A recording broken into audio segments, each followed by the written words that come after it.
इस बुक का सबसे अंतिम चैप्टर है। इसमें सिर्फ पढ़ने के लिए दिया गया है, एक पैर पर।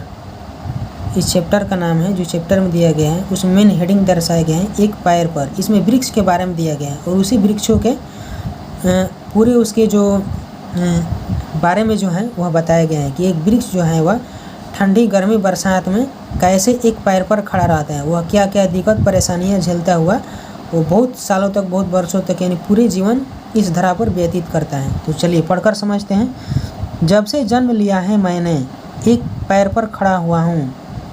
यह पेड़ के बारे में बताया जा रहा है कि पेड़ कहता है कि जब से जन्म लिया है मैंने, एक पैर पर खड़ा हुआ हूँ। आंधी पानी गर्मी सर्दी झेल झेल कर बड़ा हुआ हूँ। पेड़ का कहना है कि मैं जब से इस धरा पर जन्म लिया है तब से मैंने एक पैर पर खड़ा हूँ। आंधी पानी गर्मी सर्दी सबको झेल झेल कर बड़ा हुआ हूँ। सर पर सहता धूप मगर मैं औरों को देता छाया हूँ। सांस आखिरी तक पर हित में रखता रत अपनी काया हूँ। पेड़ का कहना है कि सर पर मैं धूप सहता हूँ, कड़ाके की धूप को सहता हूँ, मगर मैं औरों को देता छाया हूँ। अपनी सर पे धूप सहकर और किसी भी व्यक्ति को या किसी भी राही व्यक्ति को मैं छाया देता हूँ। सांस आखिरी तक परहित में, परहित का मतलब होता है उपकार। उपकार कार्य में आखिरी सांस तक मैं अपनी काया हूँ, यानी अपनी शरीर को रखता हूँ। काया का मतलब होता है शरीर। अंतिम सांस तक यानी आखिरी सांस तक परहित के लिए यानी लोगों को उपकार के लिए अपनी काया को, शरीर को रखता हूँ और सबको धूप देता हूँ और सबको सुख चैन आराम देता हूँ। दे सुख जाती जब मेरी, तभी अंग अंग काट चीर कर आता काम सभी के हूँ मैं, भले राख हो जाऊँ जलकर। इस पेड़ का कहना है कि भले ही मेरे देह सूख जाए जब मेरी, तभी मेरी अंग को काट कर या चीर कर मैं सबके काम आता हूँ। ये सभी लोग मुझे अपने काम में लाते हैं।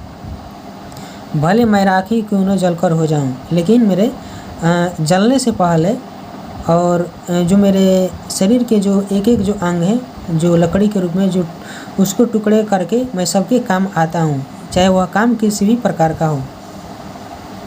फिर आगे दिया गया है, लेकिन कहता नहीं कभी कुछ, रहता आया सदा मौन हूँ। जड़ मेरी रहती धरती में, बतलाओ तुम मुझे कौन हो। लेकिन कहता नहीं कुछ भी, लेकिन मैं कुछ भी नहीं कहता हूँ। मैं सबको सुख चैन छाया शांति प्रदान करता हूँ। सबके परहित के लिए मैं कार्य करता हूँ एक पैर पर खड़ा होकर, पर किसी को कुछ नहीं कहता हूँ। रहता आया सदा मौन हूँ, मैं सदा मौन ही रहते आया हूँ, सदा शांत रहते ही आया हूँ। जड़ मेरी रहती धरती में, मेरा जो जड़ है वह धरती में रहती है। बतलाओ तुम मुझे मैं कौन हूँ। इस पेड़ का कहना है कि मैं सदा मौन रहता हूँ और मेरी जड़ें जो है वह धरती में है। अब तुम मेरा नाम बतलाओ कि मैं कौन हूँ। तो यहाँ तक इस चैप्टर को दिया गया है, जो यहाँ तक समाप्त हो गया। इसके राइटर हैं द्वारिका प्रसाद महेश्वरी, जिसके द्वारा यह कविता लिखी गई है, जो एक बहुत ही अच्छा कविता है। इस पेड़ के बारे में दर्शाया गया है। तो देखिए यहाँ तक हमारा चैप्टर समाप्त हो गया है। इसमें क्वेश्चन नहीं दिया गया है। तो दोस्तों, यदि आपको यह चैप्टर और यह आपको लेख अच्छा लगा हो तो मेरे चैनल को आप सभी लाइक करें, सब्सक्राइब करें। आप सभी को धन्यवाद।